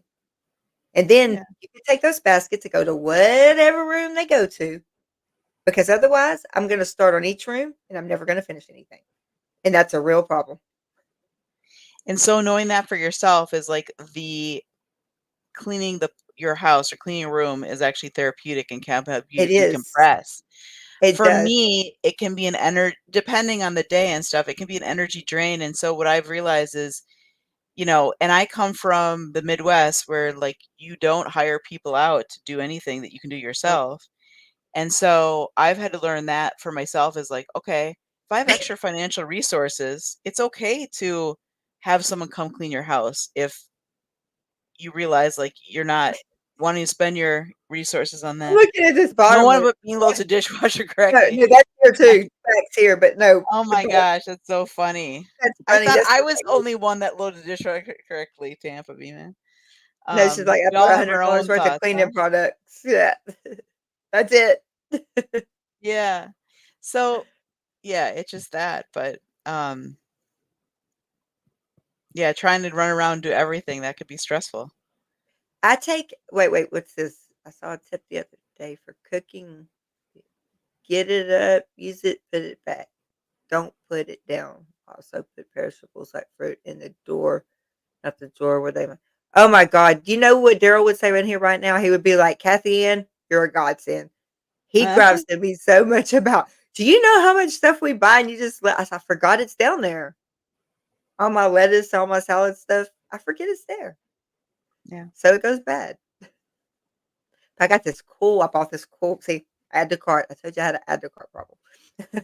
I bought this cool little, the food saver. It's not the big one. It's got a little bitty thing. You just put it on Mm. top of, and it's like, yeah, I got it. I love it. He's like, how much more stuff are you going to get? Well, Yeah, right? he'll find out. He's going to find out in a few days when all them packages start getting here. But anyway, I found out how to clean. But yesterday, what I did is I wanted to do something for myself, and I wanted sun therapy, and that's something I will give up cleaning the house to go do that. I could There have you go. stayed in here and I could have vacuumed and did my carpets, but you know what? I wanted sun therapy, and I was so sleepy that I was so sleepy from not sleeping yet. So I went out there, fell asleep in my tandem pool. Me and my roommate did. We went up there, put both the tandem pools out, and I didn't even hear him drive up. I mean, like, he literally drove up, and the pool was right here. I didn't even hear him. I was asleep. I was tanning, and I was having a good. I mean, I guess I was just into Yeah. sleep. And baby, I'm home, baby. And I feel the pool start shaking, and that water was so cold. And I was like, the sun, we didn't lost our son, and I was sleeping. Well, good for you. But That's time to yeah, relax. and that's like new for me to actually just say, you know what? What I want to do, clean my house while he's not here, or do I want to go outside? I wanted to go get sun therapy, so that's what I did. That's what I did. Yeah, I'm that's learning. right. Anything else that I asked you some questions, anything that you want to share about your journey so far with anxiety and anything that, oh, can I ask you your question? Yes. Let me see if I'm phrasing it right, because that's a good question. If there's anyone here today or anyone out there that, and I'm sure there are some that struggle with anxiety, struggle with some of the things that you struggle with now, what would you say to them? Don't let it control you. There are tools for therapists. There, if you don't want to see a therapist, you can find a friend that understands. You don't have to have anybody. Everybody has cell phones. There's apps. There's mindfulness. You're not alone, and you don't let it control you. That is my main issue. Don't. If I can tell anybody, please just don't let it control you. It will. Mhm. It will ruin your life. Don't let it control you. Take that control back. Yeah. Even if it's one breath at a time. Yeah. And I didn't even say I couldn't even prepare a real good one. I should have known you were going to do that. I turn it back on you, right? I Should we get know. some questions and Sure, comments? go ahead. Sure, go ahead. Okay. You got them right? Let's see. Yeah. Yeah, because I'm Um, scared to move on here. can I bring them up though? That's the question. The starred ones? You should be able Yeah. to. Uh, Or John might can. yeah. If we could start the. John, can you bring them up? I know he's brought some up. Oh, yeah. Here. The starred ones? Happy birthday, Farrell Cheryl. Oh, yeah, Cheryl's birthday. I forgot about that. Happy birthday. Misogyny baked into theology. Absolutely. Absolutely. Oh, yeah, Holly. Are you speaking of how you're raised, right? I'm telling you, the fundamentalists, the women are keep quiet, the kids are to keep quiet. It's always the woman's fault. Yeah, same thing Marilyn was brought up in. Yeah. Tampa B man. Question: have either of you heard of trauma release exercises? I think that's what it's called. Any opinions? Trauma release exercises. I don't know I'm Googling. if I know what those are actually. Trauma release I mean, exercises. Um, like releasing the physical tension or some kind of the emotional trauma. Be interested to see if you oh my could God. explain more. Can you bring it up? I can't bring it up on the computer because I'm scared to touch that computer, but I can I don't know if I can share this to you. I was gonna text it to you. I just tapped it in on the Google. There's oh my gosh, y'all, there's so much stuff on here. I had no idea. I'd have to look into it and let you know, Tampa B man, because I I don't had know no if I. idea. Wow. I'm trying to see if I can send it to you, Gretchen. Okay. This is Ah, amazing. Barbara, I had no idea. Wow. um, Shauna B the says, link. yes, I was the drama queen, quote, overly emotional crybaby. Yeah, I hate those. I hate those terms. I can't Um, even, I'm telling you, if I hear that, it makes me physically ill. That yeah, that is and to hear somebody else call their daughter or their kid that, I have to leave the room. That is one thing. I guess I could say that's a trigger because I I have a visceral reaction to it.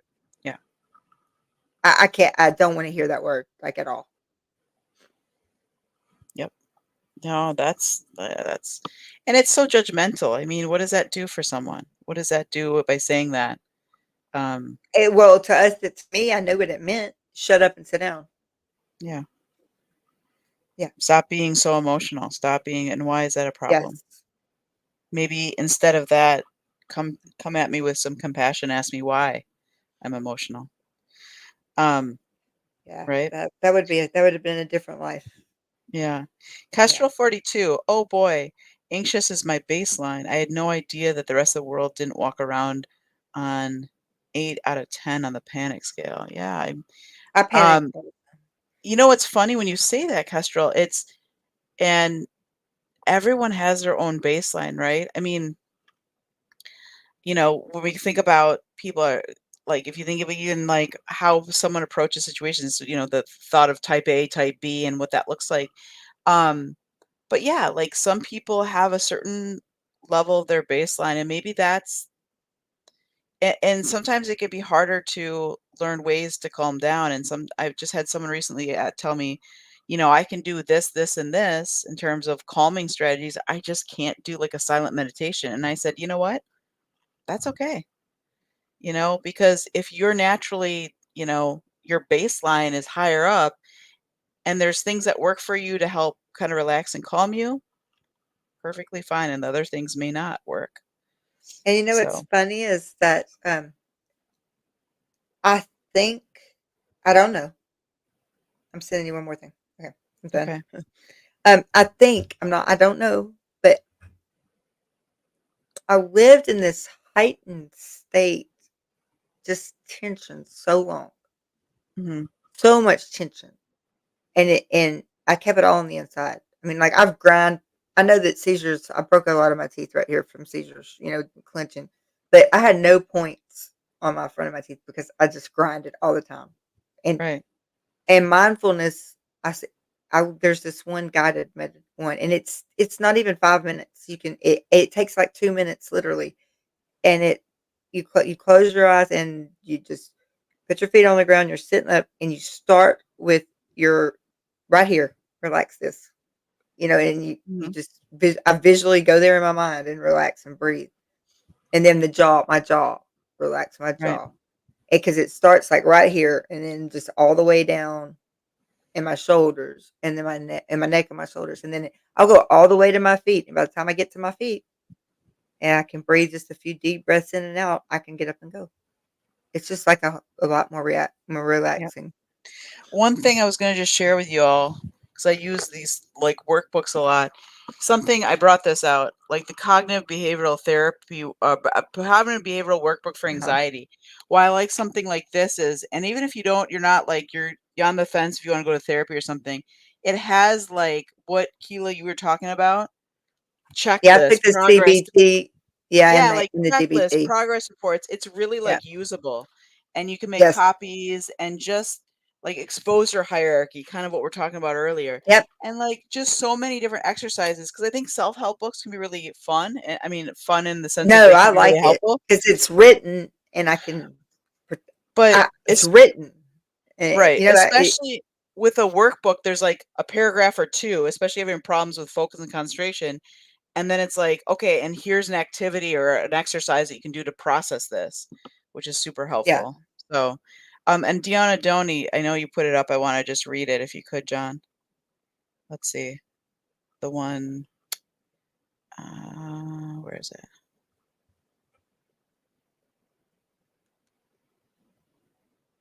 It was just the one you put up. I missed it. Um, there. Yeah, I don't know if she's still here. I know she maybe had stepped out or something, but I work on my anxiety every day, but it's so difficult. Yes. I hear that. It's Mhm. But you know what? You're trying, and that's awesome because if, you're Every trying day. different things, sometimes it's trial and error. Mhm. Sometimes I always say, like, sometimes, and especially for me, I don't know if it's for you, Keila, some things are working like all the time, they're consistent, and sometimes you're like, okay, this really is helping. And Mhm. then during another situation, you get anxiety or something, and it's like, no, this is not helping. So I need to try this other thing. So I that's do why it's that. so good. So many different choices to I choose do that a from to lot. help. Folks. I do that a lot, a lot, a Yeah. lot, for real. If Do it's not gonna help me, I'm like, "Okay, I Yeah. attempted this, I did it, it failed. I don't wanna do it again to make it work because I don't like it. Right. But or yeah, and you can try you go on the next thing that you I'm gonna go on to might the think next thing." helps. Um, Blake Reed. Hey Blake, I had my first real panic attack 2 months ago. I was in Oklahoma sitting at El Chico's where my grandmother and grandfather often took me when I was little, and I couldn't help think about her. Oh, that's nice. I And I think I understand that. I can understand that about um a place I love so much because of who brought me there would never be didn't the you call same me because that? she wasn't there to enjoy it with. She wasn't there I to think enjoy it Blake with. called me that day. We talked for a long time that day. I think he was there when he called me. I did. I think that's the day Blake called me. One of them. Yeah. Well, that's I'm Yeah. sorry for your lot. That's hard, and I know that's a whole different and I think we'll go into that another time, but grief and loss and how that affects mental Yeah. health. But yeah, that's hard. Shauna B. at Blake Reed, I can't given ones. Cannot go to my dad's favorite restaurant since he passed. I just sobbed while sitting there. Yeah, that's hard. That's a different type of avoidance. That's part of the grief process. It's like, and For I'm going me, through the it's the same music. thing. I'm going through the same thing right now with my Yeah, grief. you are. Yeah. And Yeah. see, with the music being so much part of my life, um, I always have been like, oh, I can listen to songs. I want to listen to songs because I want to remember, and they take me to exactly how I felt, exactly who I was with. It There's just like memories and music. You know what I mean? I can hear and they can explain how I feel better than I can. Just Yeah. whatever.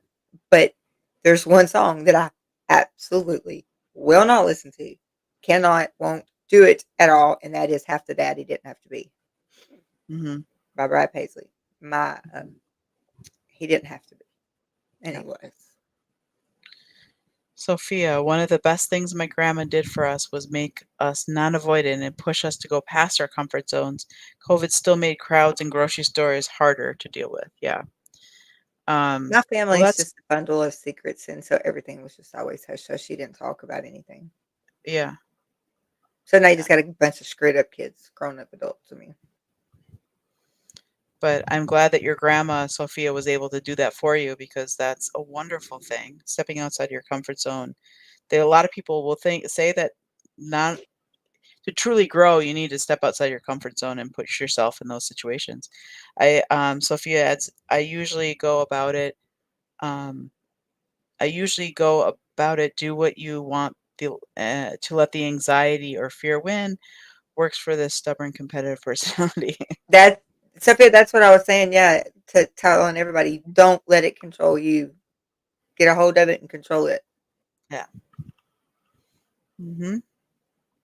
And and it's not easy, but it can be done. I don't know if I feel Barbara, comfortable reading this one. Barbara, I need Gretchen. So awesome. Um, Thank you, Barbara, though. Yes, then Gretchen is awesome sauce. Thank you, Idira. This is a new picture for you, is it not? I know I it's like beautiful. it. Yes. A summary. Oh, There you go, Kathy, and thank you for putting that five, in. four, three, two, one. A summary of guiding techniques using senses. Yes, the 5, 4, 3, 2, 1. She Yep. makes me do that quite often, and it works. Tampa B man, I think now what's the opposite of this mean thought I have about myself? I don't even say that I am that, but once I think it, I realize I'm right. I think I realize I'm right. Also, Tampa B man, I used to run down the list of why I'm not good enough. Not anymore. Good for you. I No, why like don't you that. run down that list of why you are good? Yes. I want you to tear up that list and throw it in the trash can, please. And go down the list of why you are good. The list of why you're not good enough, I meant the trash can. Yeah. Um, Sophia, Barbara, I learned to seek the healthier thrills over time. My body doesn't do jumping out of trees anymore, out of trees. Yeah, that sounds fun though. Or how about climbing trees? We don't do that anymore, do we? As kids used to do that. I'm Gen X, okay? We survived drinking out of water hoses, riding without helmets or pads, and our parents would be calling around saying, or our kids lost us after dark. They're not home. Yeah, right. That's So, right. yeah, we were the tough generation. Yeah, I tell my mom, like, yeah, you just roam around and We pack never of had to kids. worry about anything. Yeah. Tampa B and Sylvia. Engineer Virgo brain drives my family crazy. There you go. My kids remind me every time that I'm hyper vigilant auntie because I jump over everything. Okay, wait. She's okay on that. Yeah. So this is my home. This is my safe place, right? I mean, my dog Oakley. I call her Jack in the Box because I don't ever know when she's gonna bark, but when she does it so loud, and I go through the roof. And I used to didn't be like that, Jumpy. and she just reminded me of that. Startle Yeah, reflex. Yeah. yeah. I mean, I used to never be like that, and I mean, it literally makes my heart just. I mean, it scares me to death. That's that, Have and you that's brought that up to your therapist? no, I have not. I just remembered it when she said that. I need to write Yeah. it down. I would bring that up to your therapist because that's what we call, I mean, it could be, I'm not diagnosing anything, but it could be No, a part what's of it called? PTSI or PTSD, which is Oh, okay. exaggerated start. It's called exaggerated startle reflex. Okay. hmm Yeah, because Comment Heather Mack. that's a new thing. Yeah. Heather Mack. Hi, Heather Mack. Hey, Nice seeing you, Heather. by the way, last night. Kind of in person, right? On video. I Um, know. Comment, myself given label, sensitive daily scanner empath. Also, I can deal with things without the PTSD. PTSI, yeah. Also I can deal with the things without PTSD, without the PTSD. Yeah.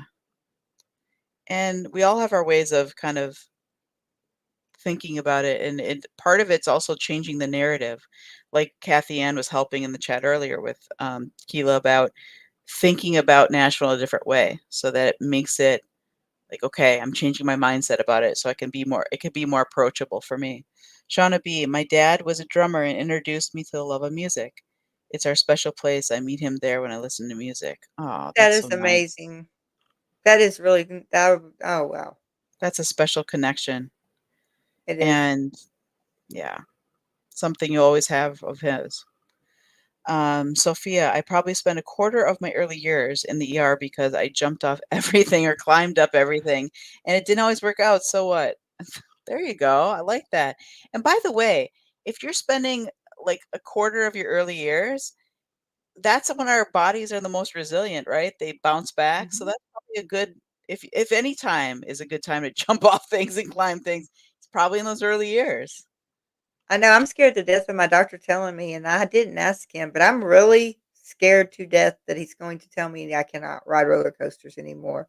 That is going to be a very traumatic conversation. If I've not asked, I'm waiting till the 9 months. September 8th will be 9 months. But because of this neck fusion, if I cannot ride a roller coaster anymore, that is not going to work for me. We're going to have to figure out something. I love them. Mm. I love roller coasters, so I don't know about that. I'm sure I know the answer already, but it's not what I want to hear. I will walk back into an amusement park if that's the case. Can you check the private chat when you get a chance? Oh, sure. hmm Tampa B man, someone walk in the room, and I pretty much shriek in Sure. horror.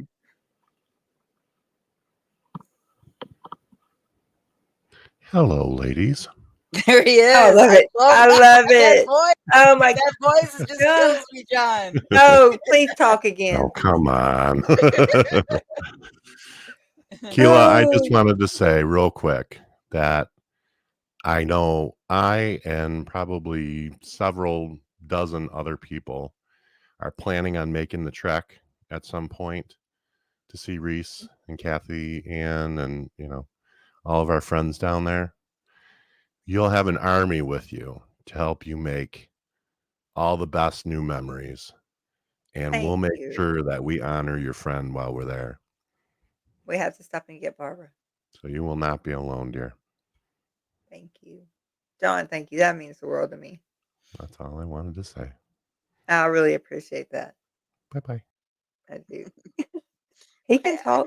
I wanted, maybe he should read these Okay, everybody comments. say this. Man, this, I know. thank Look, you, John. Oh my thank you, gosh. I John. love His that voice. voice. He should I be in know. radio. Shouldn't he be in radio Very or something? much. Oh, there's so many things with that voice. He does voice act or voiceovers, right? Voiceover acting. He does Oh, well, he does it for us.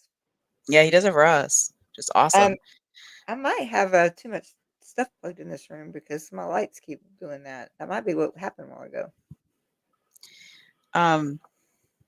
So it sounds like with Tampa Beeman, are you saying it sounds like she's saying that she might have some startling things going on for herself too. Someone walk in I the know room that's and how I might trigger feel. more.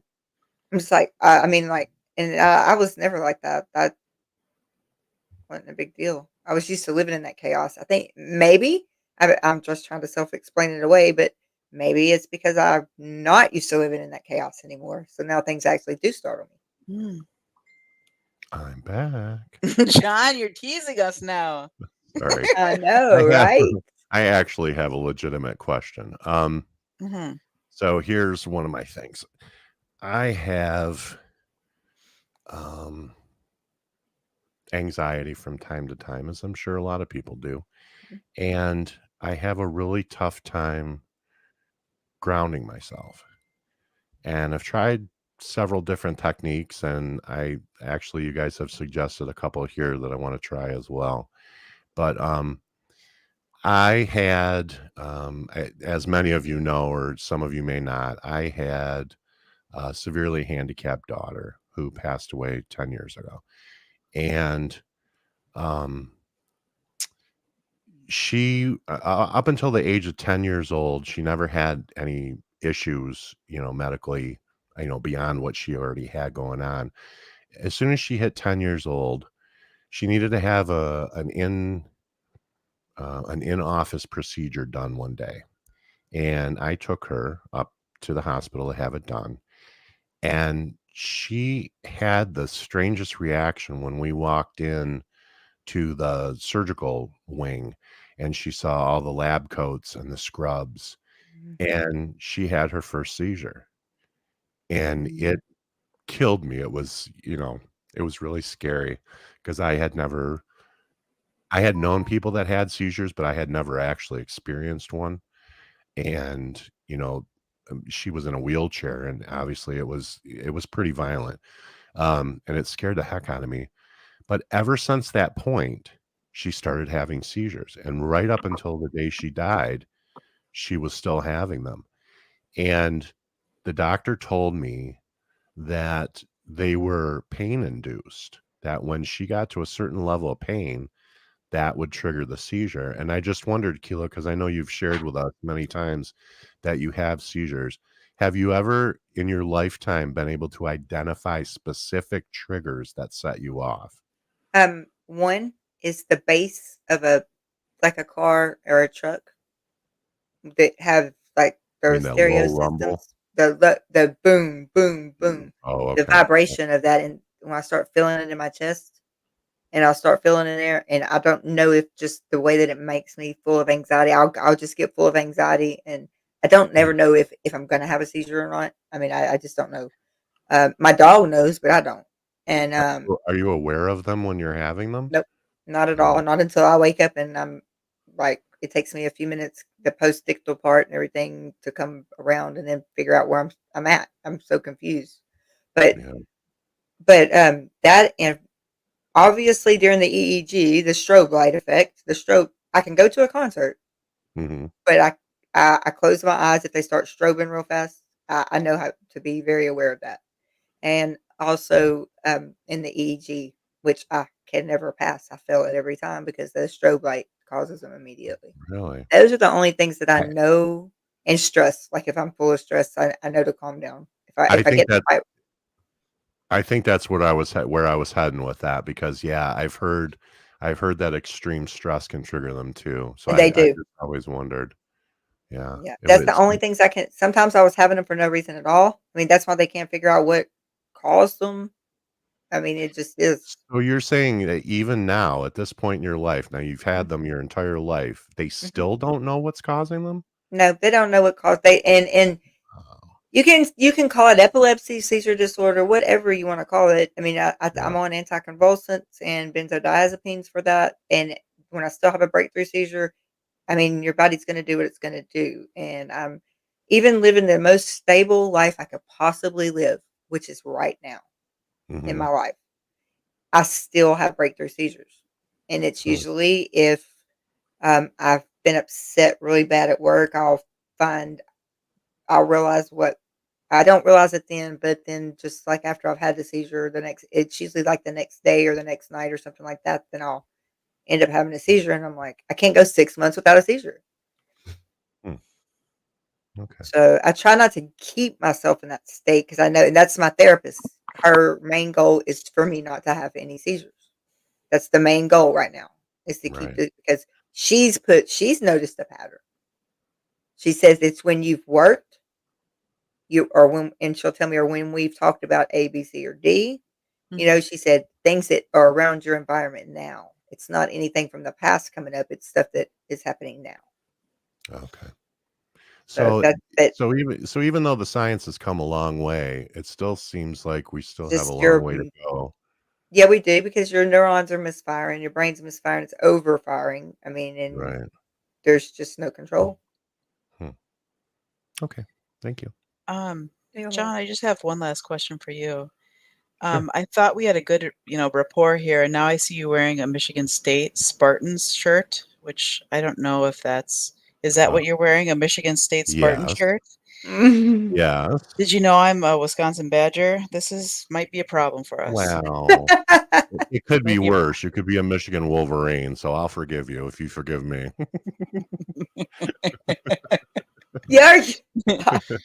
I thought we could be Badgers are friends, fine and in now my I'm not book. so sure. I'm not so sure. That's funny. I That I is so funny. never met a badger I didn't like, so. Well, I can't. I'm just kidding. All right, I guess I can make an exception. Okay. I appreciate I'm just that. kidding. All right. Thanks, ladies. Okay, we got to get through some more of these, huh? Yeah. A lot of people have some comments and questions. Tampa Bay boys used to say, Gretchen, are we going there? College football? I know. We have to. It's coming up. No fighting children. Yes, Wisconsin. Thank you.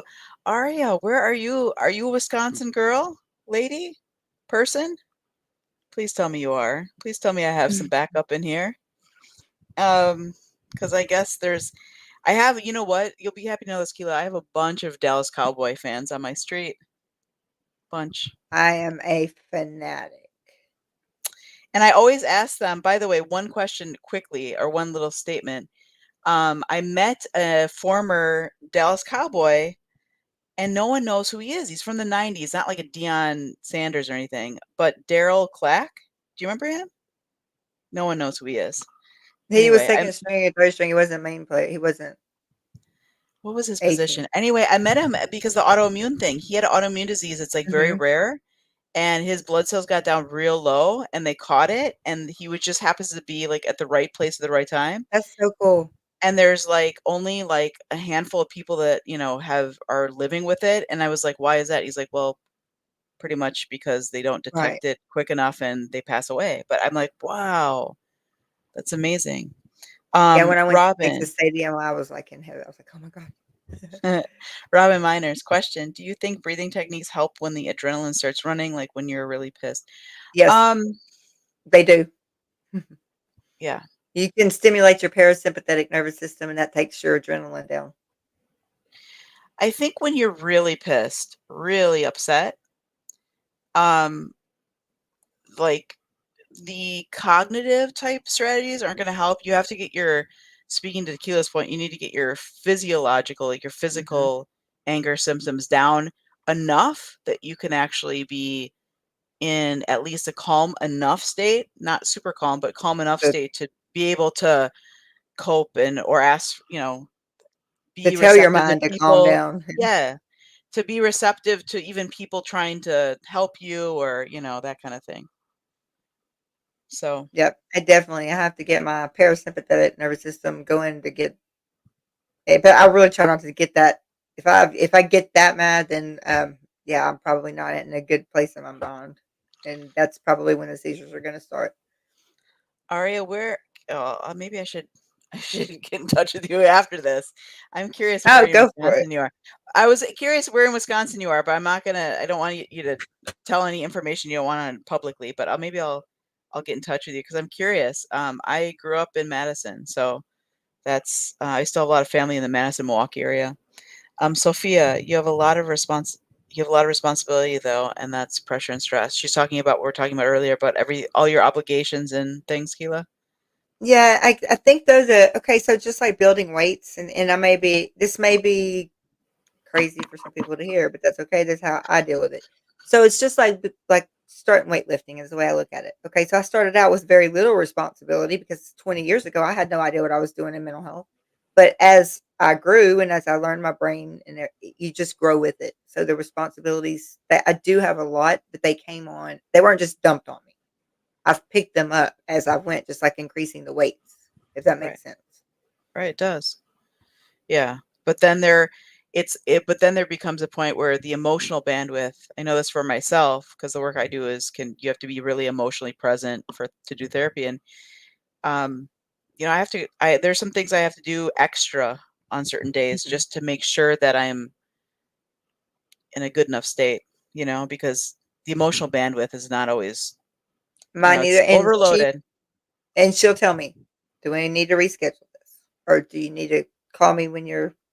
Yeah. Especially if something's going on at work. Yeah, I mean, she's very flexible like that. So Yeah. That's great. Tampa Bay man. My brother-in-law is a husky from Madison, Wisconsin. Okay. I can work with that. I can work a husky. So I'm guessing University of Washington, Seattle. I've been there on campus. That's an awesome school too. Um, this is John. She said I need a helicopter and a kayak to get there. LOL. Who is That's Hockeytown John speaking. What does that mean? I uh-huh. don't know to Nashville or where? Oh, to Wisconsin? I'm not sure. John, you had to explain. Yeah, I don't know. Helicopter and a kayak? Sounds interesting. Interesting adventure.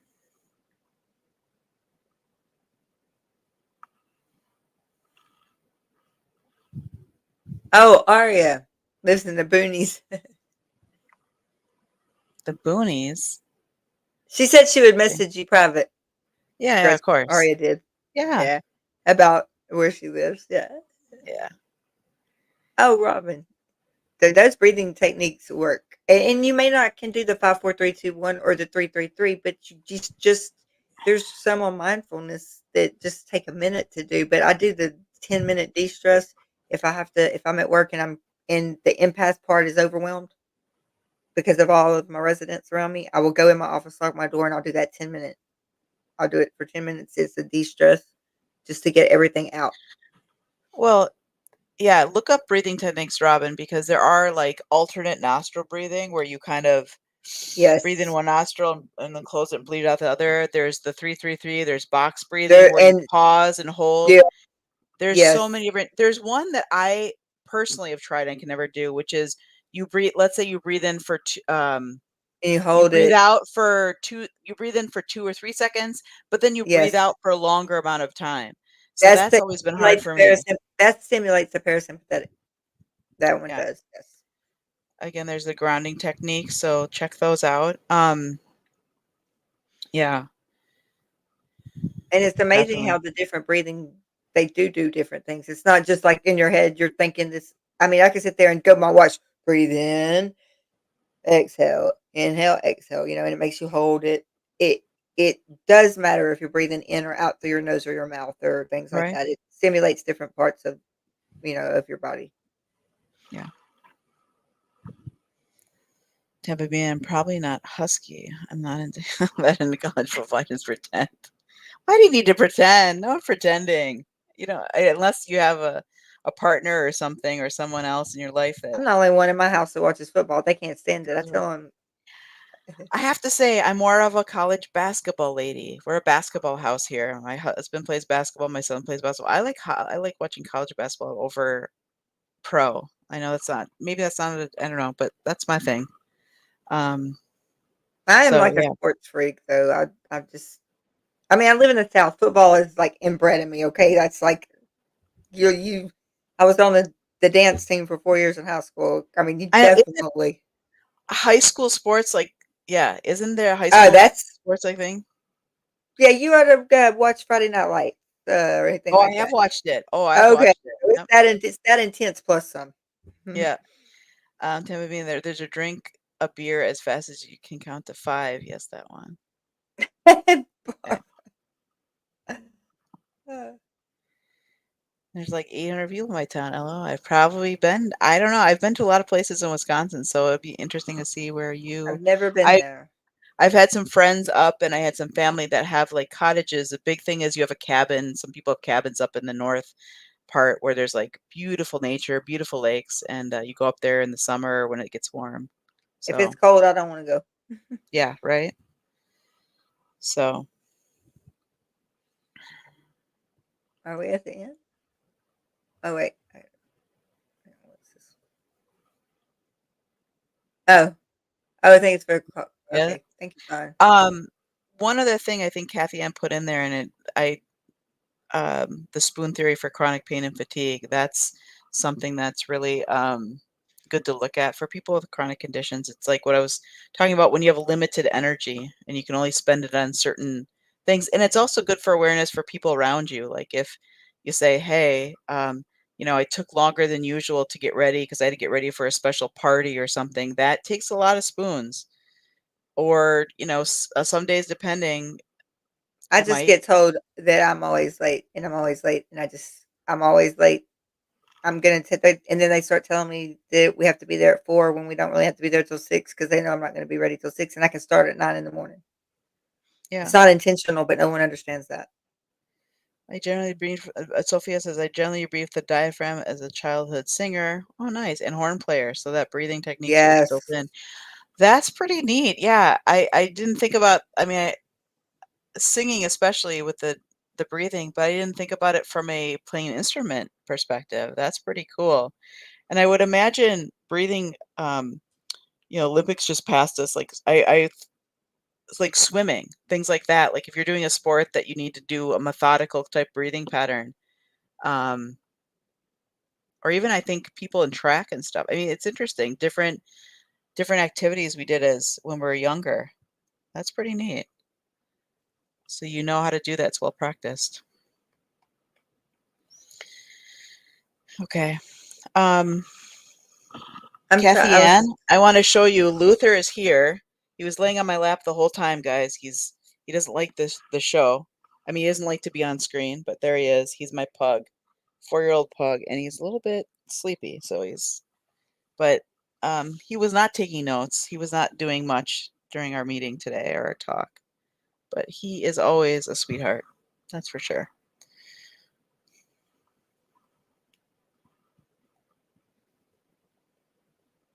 Okay. The French horn takes a highly trained lung. Huh.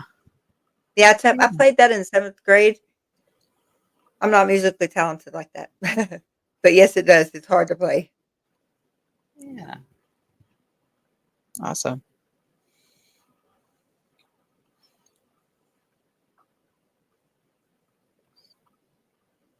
Okay. I think that was. I just left those 2. The other ones up there. Yeah. The star. John, thank you for helping. Thank you. Yeah, definitely. And thank you, Keilah, for coming on and, talking more about your life and your experience.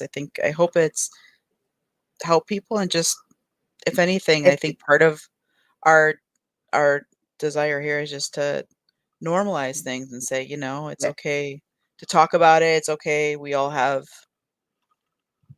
stuff going yeah. on. We all have. No, and if it helps one person, then it's worth it. Except for me, if it just helps one person, Yeah. then it's worth it. Yeah. Because Exactly. I just want everybody to know they're not alone. Yeah. Because No, we're lonely is a here. bad place to be. Yep. Definitely not alone. But I really appreciate you sharing. And thanks, Kathy Ann. Thanks for John. Thanks for everyone in the chat Yeah. that shared and engaged and talked and shared what's going on for them. And, I really you guys appreciate are, all of you. yeah, definitely. And we definitely had a great time last night for everybody that was in it last night. Oh my gosh, that was like a marathon. But it was so nice because it wasn't just me. I felt like it was like I felt it I felt it, and it's like the more people came in, the more people came in, and the more they came in. And I'm like, and we needed just some levity. Hmm. And so I just dropped the link in the chat. I'm like, come up if you want. Let's That's just talk. funny. I love that kind of impromptu. I know. Everybody wanted to talk. They had something to say and they needed levity. I was Oh, I literally know, Ari. I was sleepy too. I was so sleepy. the Barbara, you're welcome. I was literally in the car and I was like, all right, I guess. That was sign in cool. for the- That was so fun. You were just like, actually, literally, you let your hair down with us. I was in my sleep stuff. I didn't care. We had Yeah, fun. we had fun. Yes, Yeah. and it was so just nobody had tension. Nobody was pressured. It was just something that I haven't felt in a very long time, and it was peace. Yeah. It was just Much really nice needed. to hang out with my friends and all of you in here, just hanging out with you. It's really nice. And I don't know what made me drop that in the chat, but I just like, let's see what happens. I could Yeah. always boot you That's out. cool. So, That's cool. Yeah. we had enough blue wrenches in there that I figured something bad happened, they get rid of them anyway. Well, thank you And all, no, and thank you for everyone yeah, that's gonna watch on replay too. We appreciate you taking the yep. time to watch Replay crew. and yep. So Replay crew is definitely thank y'all and love you, John. Thank you, John, for everything. And Gretchen, just thank you for having me. yes, of course. And just a quick announcement. I'm gonna post on the Facebook group later on tonight. I'm gonna get it set up. I'm gonna have like a Zoom, like just peer support group on Sunday morning. So Sunday morning, my time, I guess, might be Are we doing? afternoon Are or you evening for some of you. 12? Okay, so it's still gonna be 12:30 Central 12:30 Central. because I get out there at 12. So if not, I'll be a little late. Yeah. We can do it then. Okay. I was either Okay. thinking 10:30 or 11 my time, but we can do 10:30. Yeah. Okay. No, I mean Yep. the later the better is fine. I mean, whatever Okay. you want to do. I just don't get out of my time until 12 o'clock. I'm out there, and she usually Yeah. runs like a little bit over. So Well, I was thinking morning anyway, like mid-morning, so that works fine. Yeah. So I'll okay. post that in the Facebook group for all you Okay. guys, and yeah, that's Thank just you, Tampa. Well, we're Miss gonna do Barbara. that and see how that goes because And that'd be Pam. good to do it, and we'll talk about how that might go and how that might look. But thank you all for Yeah, I coming think and it'd be a great. Oh, yeah, the Zoom meeting would be nice. Everybody can. That's kind of like what we were trying to do last night, so everybody could talk. So that'd yep. be great. You All can't do right. Sundays, are you? We're gonna the Zoom. Yeah. Okay. Like she always has them on different days. Like she's had them on Friday, Saturday, Sunday. So Yeah. Well, we can do 'em different days. So yeah. all But right, thank y'all. y'all, and y'all Mm. have a great weekend. It is Friday. Let's get Oh, a. I'm gonna you want to? Sorry, one more thing. I'm go. sorry. Liz You want Gale. Liz to? Gale. Yes, Liz Gale. Announce Liz Gale, please.